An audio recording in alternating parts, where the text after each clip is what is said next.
Hey traders, what's happening? Jamie Saettele here with the Power Hour, and it is November 18th, 2021. So we are going to, usually I start with a look at the dollar, and we will get to that because it's awfully important. But we are going to start actually today with some crypto. So some pretty incredible price action here going on. And what we're looking at here is Ethereum against the US dollar. And I've just got a simple channel drawn here from that March 2020 low. And you'll notice a few things. One, the bottom of the channel, or the trend line, is the trend defining, I would say the defining characteristic on this chart, right? Nailed lows back here in July, nailed a bunch of lows back here in September for this last leg up that we've had. We've had a false breakout, right, to the upside. You can see here, right there, that old high from May. Okay. And what I've got here, I've got parallels in between it. So there's the center line. You can see we topped here. Didn't quite get there actually on this latest run, which is actually a sign of weakness, right? Think of it as divergence. It's like you didn't quite get there. It's like you didn't quite get to overbought, but you had a higher high, but you didn't tag that level, okay? A couple other things you'll notice on here is that we have extensions of the channel. So this is a full extension to the upside, which was really close to that May high, and then extension to the downside. All right, that could come into play at some point as support down near 2,000. That sounds crazy. This is crypto, and it's all pretty crazy. So I'm going to zoom in here to a, let's go to a 4-hour chart. Okay, 4-hour chart. So this is that lower parallel down here, right? And we've also got what I would call kind of the neckline, if you will, or breakout line. Off the May high and then the September high. And you can see we had a little bit of resistance there and then some support, and we took off. So that's your key level right now. It's 3,800 or so, and it's that spike low here from October 21st. So this level, all eyes on this level, right? As I like to say, one of the mantras for me in terms of analysis and trading is that support is support until broken, and resistance is resistance until broken. So going into this level, you have to go into it thinking it's support. It doesn't mean you have to buy it.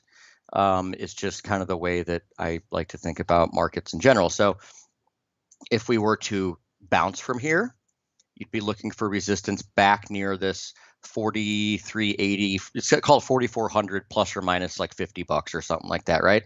And that is, again, that's that old high from May, and then you've got, just a well-defined horizontal level here, resistance, support, et cetera, et cetera. So 3,800 in line for a bounce. If we break that, right, then that would become proposed resistance. So if you break below it, you'd be looking for something like this.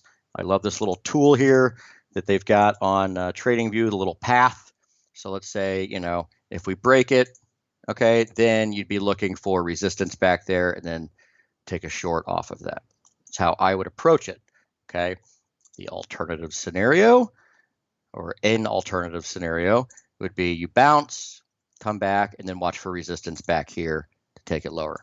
So that is Ethereum. Again, charts very well, as do all of these cryptos, it seems. And let's go to Bitcoin now. Okay, so what we'll do here, I'll draw that in a second. Let's go to the daily chart.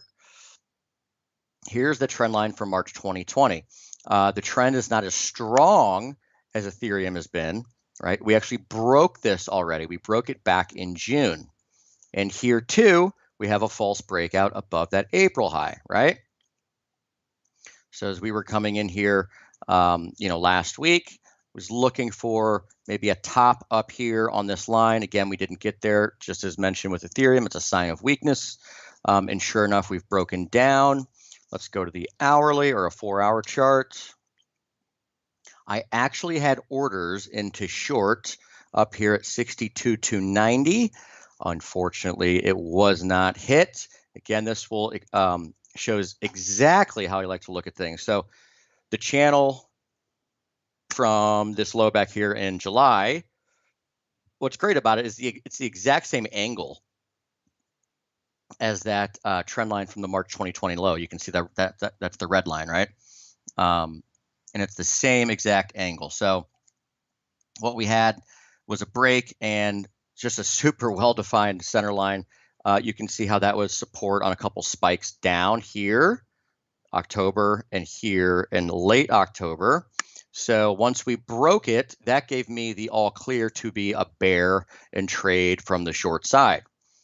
Again, we didn't get back here. In a perfect world, we would have done something like this and then gone lower. Instead, we just kept going lower. So your key level here, call it, equivalent to that 3,800 level in Ethereum, is going to be about 53,000, right? And that's the high from September, early September right here. And again, it's also that trend channel. All right, so we can draw in actually a nice bearish fork at this point. And you'll notice something very, very textbook in terms of pitchfork or slope analysis. And that is, we met that median line here. That was, I guess, 2 days ago. And we've bounced from it. We bounced from it again yesterday.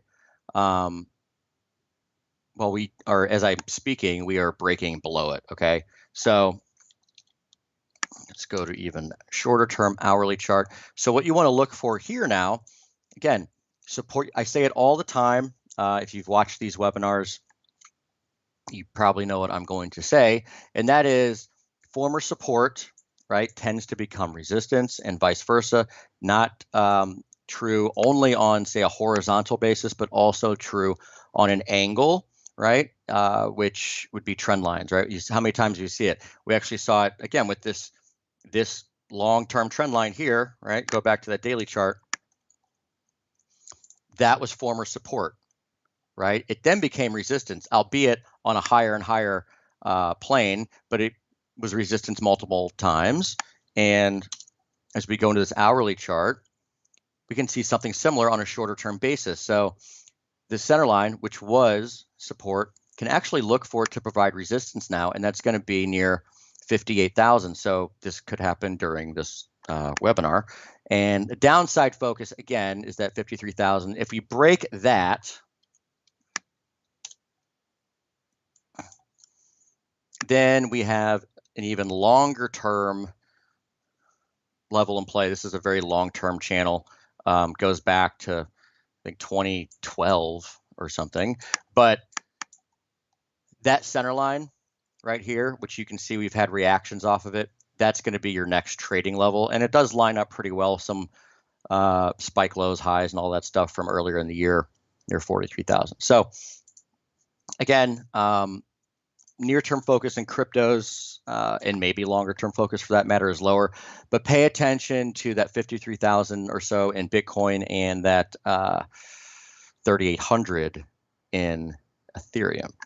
All right, now we can go back to our regular scheduled programming and look at the dollar. All right, so US dollar, the one that I think is best representative of at least the stuff I trade, right? We have come into resistance. We put in a nice reversal candle yesterday, right? Let's check that out right here. And that may have been it, at least for me. I'm liking, I like trading on the short side of the dollar here. If you saw some of my tweets in real time the other night when we got that flash crash in Euro, on the downside, it was just picture perfect in terms of nailing support, and we'll look at that in a second. But in terms of the dollar, all I can really say is that we've hit resistance, perfect channel. You know, good horizontal level here too. That's that low from June. And you've got to kind of like the dollar lower from this resistance. Again, going back to resistance is resistance until broken, right? If we do break above it, then you look for this to provide support, okay? That's what I kind of like about this method of trading, right? You're trading around the edges. In fact, I'll bring in a really cheesy analogy. I'm watching Karate Kid the other day, and Mr. Miyagi tells what's his? Why can't I think of his name right now? So I'm going blank. Tells Daniel LaRusso. He says, you know, walk on side of the street, you're safe. Walk on the other side of the street, you're safe. Walk in the middle, and you get squashed like a grape. I kind of think of trading in a similar way. It makes sense to me, at least, right? If you're, yes, you want to catch the meat of the move for sure. But as far as entering the market, right, try to catch it on the edges. That's what this method allows you to do. At least that's how I like to look at it, and it makes a lot of sense with the way I do it. And there's no right or wrong way to do it. It's what works for you, and be consistent in that. So trying to trade around the edges, right? Trade, you know, short at resistance. If you break that, then look to buy into that level of support. So that's probably the best way I could explain the way I try to go about things. All right, so looking at euro.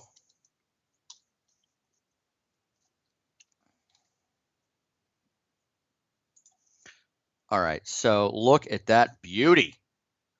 This is, we'll go to a weekly. This is incredible. Line from, this is log scale, by the way. All these charts are going to be log scale.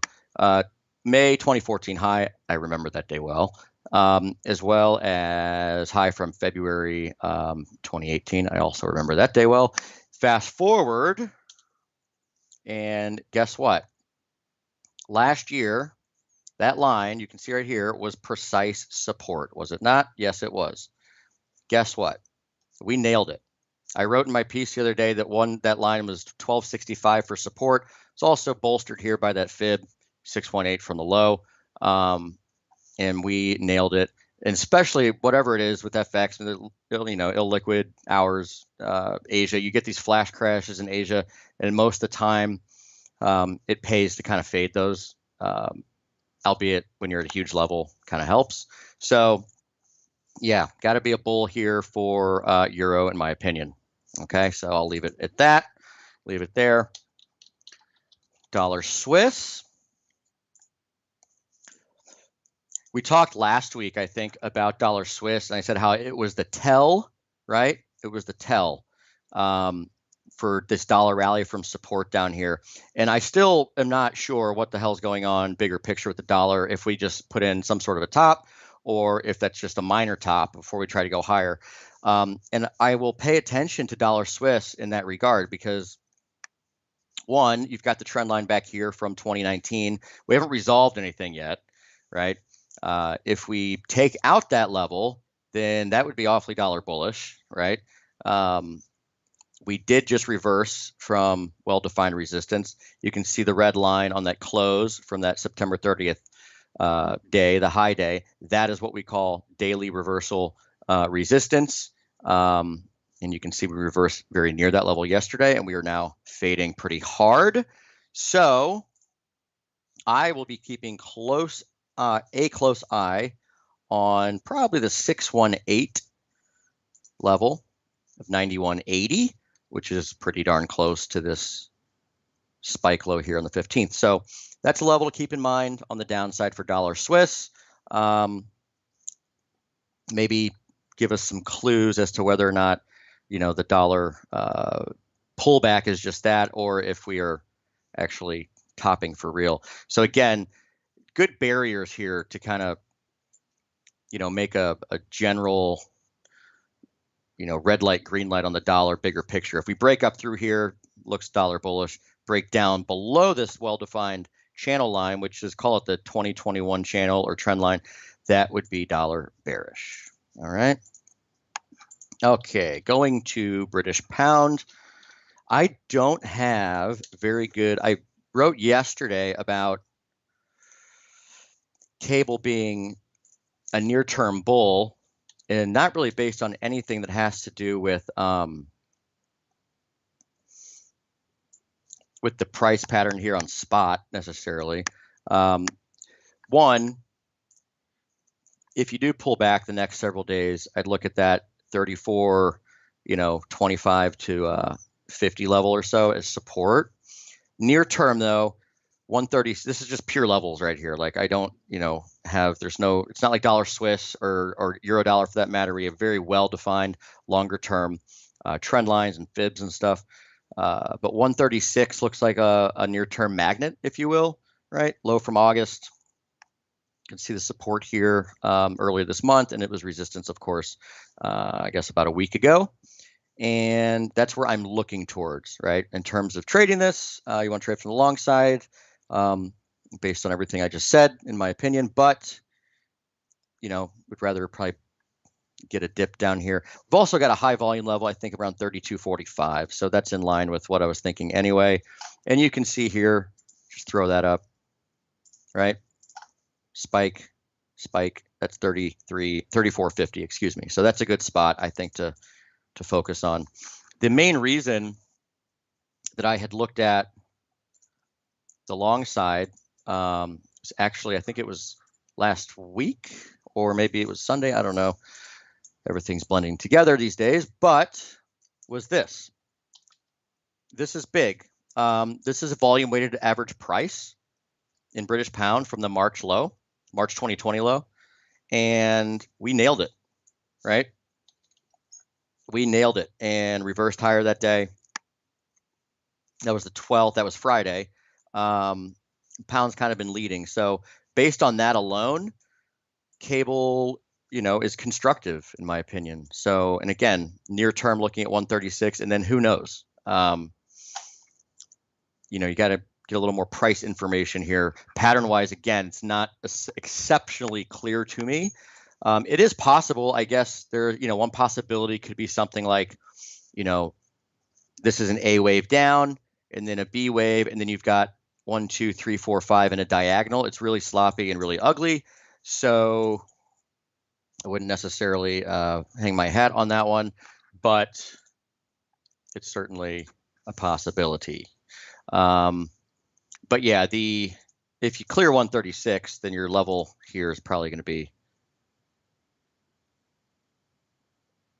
I would just look at this parallel back here, which is going to be way up 37.50 or so, right? Also really interested to see how we finish the week in, say, the dollar, euro, etc., because we could end up with we had daily reversal bars yesterday, but we could end up with a pretty decent weekly reversal bar. And at that point, I'll be looking at futures to see if we had heavy volume on the week and all that stuff. And those are the signals that really pay attention to. Probably could have said that better, but you get what I'm saying. All right, moving on, dollar yen. Great short-term stuff here. So let's go to the daily channel, right? March 2020. Nailed it again yesterday and the day before. Reversed sharply yesterday. I'm going to bring in a chart from yesterday. This is yen futures. Okay, and you can see that we did have a high volume daily reversal, and the previous ones are shown here in red and blue. Again, it's a bullish yen reversal, which would be a bearish dollar yen reversal, right? So kind of like when that happens at a big level, to me, that constitutes a setup. And if we zoom in, we can take it now to Elliott. And we can count 1, 2, 3, 4, 5 down, A, B, C, up, right into resistance, bang. So heading lower, in my opinion, here in dollar yen. And the target here is pretty clear too on a swing basis. Again, not making any grand proclamations on what may or may not happen. I'm just paying attention to where we've bounced in traded from before. And within this channel, right, you've got this parallel right here, which was resistance a bunch. And that also is going to be the high from February of 2020. And that's going to be like 1220. So that's where I would look.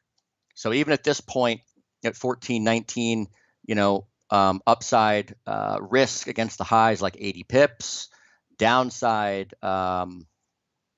is 200 pips from here, at least to get to this target. So that's where my head's at when it comes to dollar yen. All right, let's go to some commodity FX. Aussie just been getting murdered. So if we're going to bounce in Aussie, this is probably it. Right, so this is just the channel from this low, August, September. Here we are, November. And I would be looking for a bounce here. And again, this is very short term.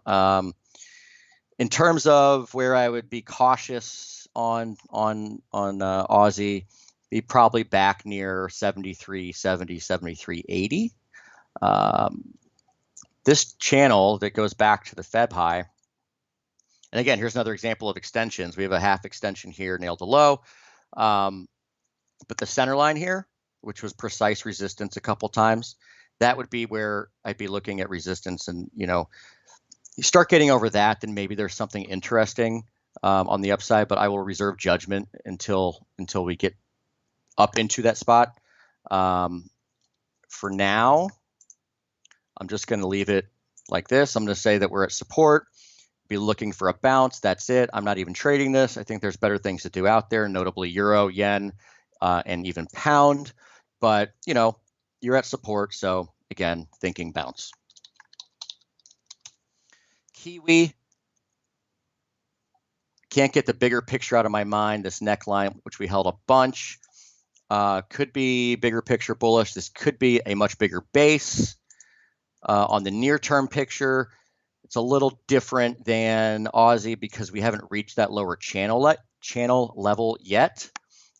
We could, but if we don't, pay attention to the 71, give or take, which is obviously pretty big.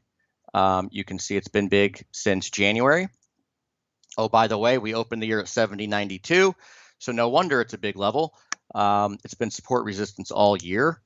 And for me, again, if-then statements, nothing to do here as far as I'm concerned with Kiwi. But let's say you get up to that 71 level, pay attention, because if you break through it, then you'd be looking for 71 to provide support, right?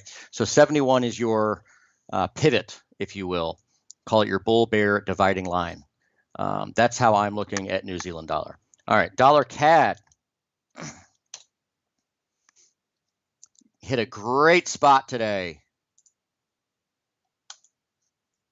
Okay, I'll get rid of that.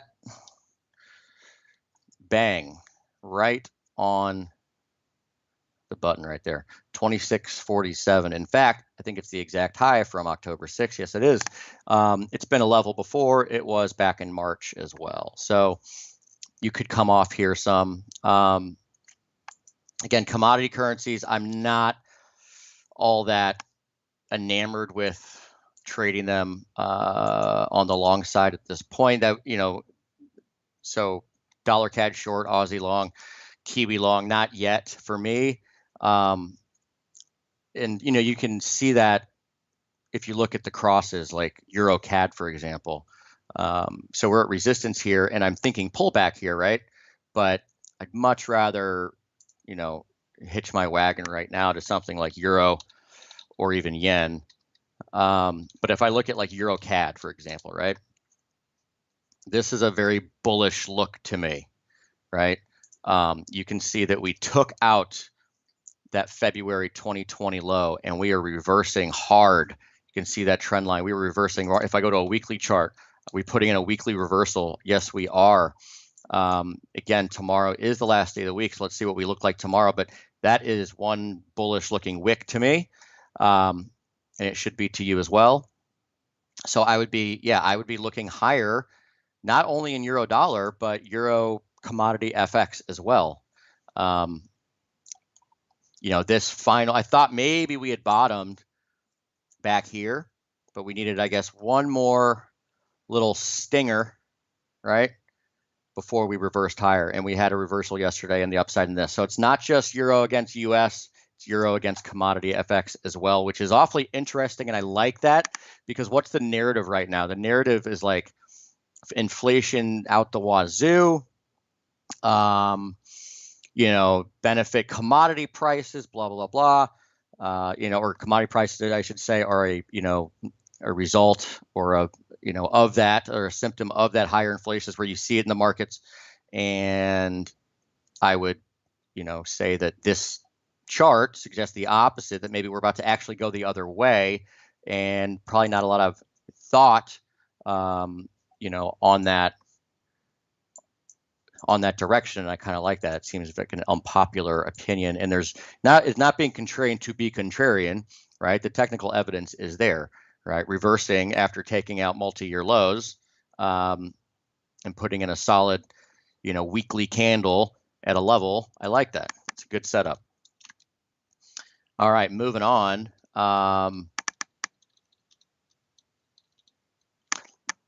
Let's take a look at, don't laugh, let's look at Turkish lira. So, currency crisis indeed. It has been one, I would argue, for a really long time. If I go to a weekly chart here, you'll see the full channel, right? So the dark lines, that are the solid lines, I should say, those are the same degree. So, you know, exactly, it's a channel, all right? And we really close to the top of that channel. It's weird, actually. If I look at it on different charting platforms, or different, not platforms, but different feeds, we've actually hit this level on some of them, and some we haven't. Maybe that might just be the, you know, result of FX not being a centralized market. So you might have different prices at spike highs and lows on something like Turkish lira. But if you look at the dashed line, that is drawn off the daily closes. All right, so right here, it's drawn off the daily closes. You can see here if I do that. So here's that daily close back in 09. Here's that daily close here in August 2018. And we're pretty much right there, right? So again, always make your own decisions, and, you know, go in at your own risk. But man, this looks interesting, doesn't it? I don't know. Not here to do really stupid stuff, but maybe shorting this is the dumbest thing in the world, which means it might actually work. So anyway, I don't know. I just thought I'd throw that out there. Turkish lira. I don't know. What's one of the things they say in trading or markets all the time, right? Like, sell the news. Well, the news just came out, right? We had the Turkey had a central bank meeting today where they cut by 100 points, and apparently there's more on the way. Again, this is based strictly on a chart observation. However, sell the news, I think, would apply here, or be appropriate, after we traded into this huge level on bad news, right? That's the idea of sell the news. So I don't know. We'll see. Let's look at some commodities. So gold, here's a daily. All right. Trend line, clear as day, broke it. 4-hour chart. You've got channel, and again, beautiful action on the median line, right into the high, or high into the median line pullback, traded around. I think we talked about this last week. Traded around the median line and then zoomed higher. And this is a classic setup in median line analysis. Zoom higher off the median line, come back and test the median line, and then continue on your merry way. So hopefully we get it. that would be 1834. Those are the old highs. And it's also, again, the center line here and the top side of that old trend line right there. So, you know, you've got a zone, let's call it 28 to 34 for support if you get it. No guarantees that we will, but if we do, I will be bullish at those levels, and I'll be looking towards the high here from June, which is pretty close and in line with the upper channel line. Let's call it 1916 to 1920 or so. All right, so gold, beautiful chart right there. Silver.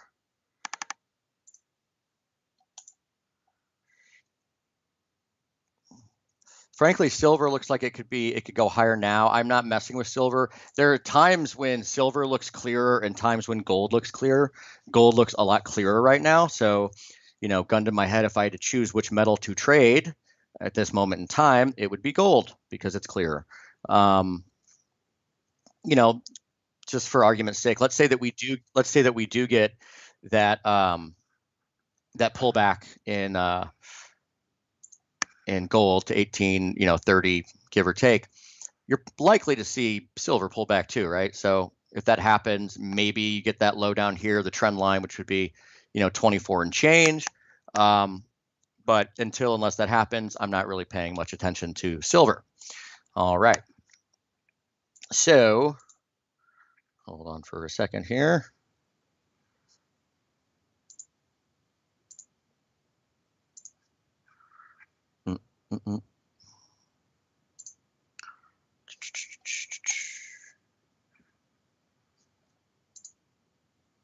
Alrighty, sorry. Okay, so by the way, while I've got your attention, now's a pretty good time for a little announcement. You may have heard this before, but we are looking for profitable traders here at Scandinavian Capital Markets.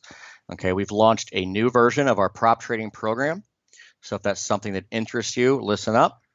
We're funding up to $1 million, given that you pass our assessment, meet our requirements. No monthly fees, time constraints or anything. Just trade and get funded. That's simple. Again, you've got to meet the requirements and pass our test.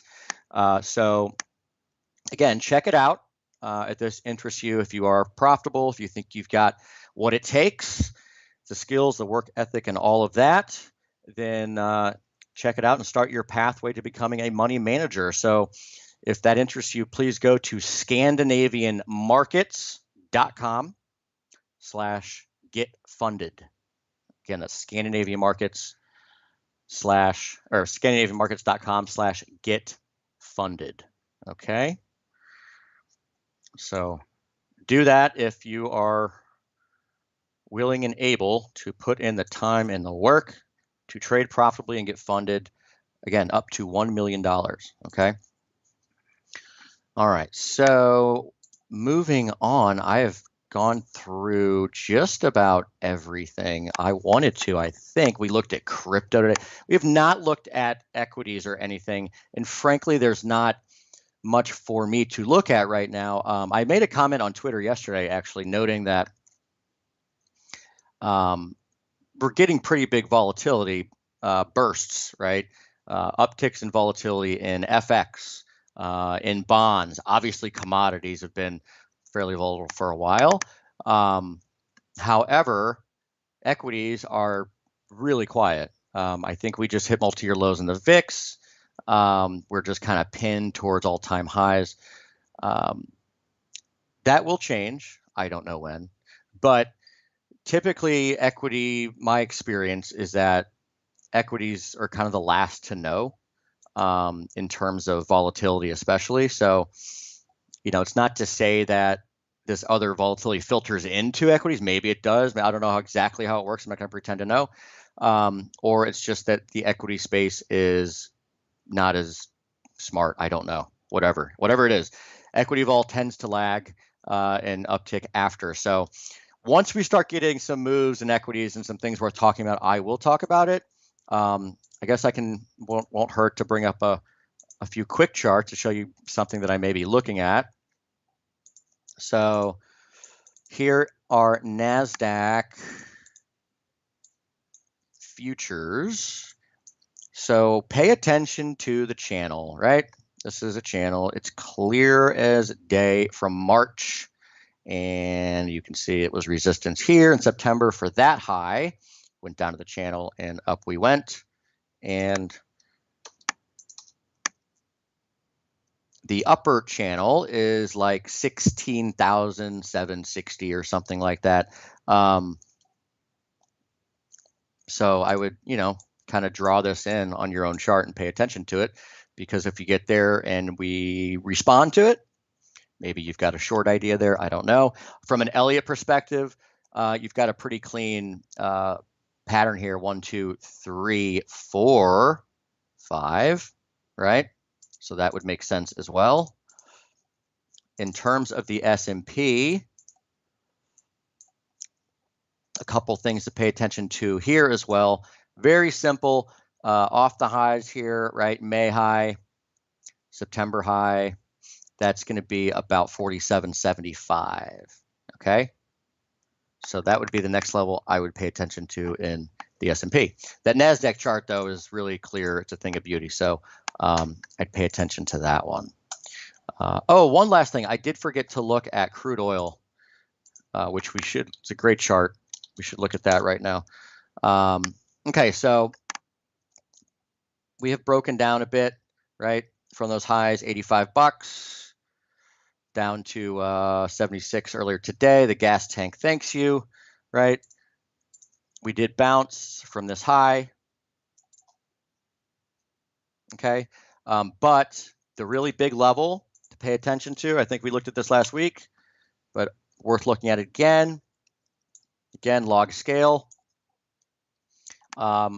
Is that really thick blue line, and it's blue for a reason, right? Blue means buy if you hold it, but that's where my eyes are at. 2008 high, right? 2013, 2014, it was resistance as well back here in July of this year and August of this year. And if we get down there, it's going to be currently, well, next week it'd be like 72.70 or something like that. So that's where I would focus my attention for crude, right? Set an alert, $73 or something like that. If you get there, it might be interesting on the long side. Okay, again, if you don't hold it though, don't be the guy holding the bag. That's all I would say.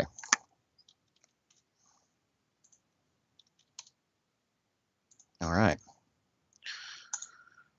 So that's all I've got. Again, don't forget about our prop trading program, right? We've got a new revised prop trading program. Again, funding up to $1 million per trader, assuming you meet our assessment, pass our assessment. And check it out at scandinavianmarkets.com/getfunded. Okay, get funded. All right, so that's it for me. Again, have a great rest of your week. And Jamie Saettele here for Scandinavian Capital Markets and sbtradedesk.com signing off. All right, have a good one. Bye.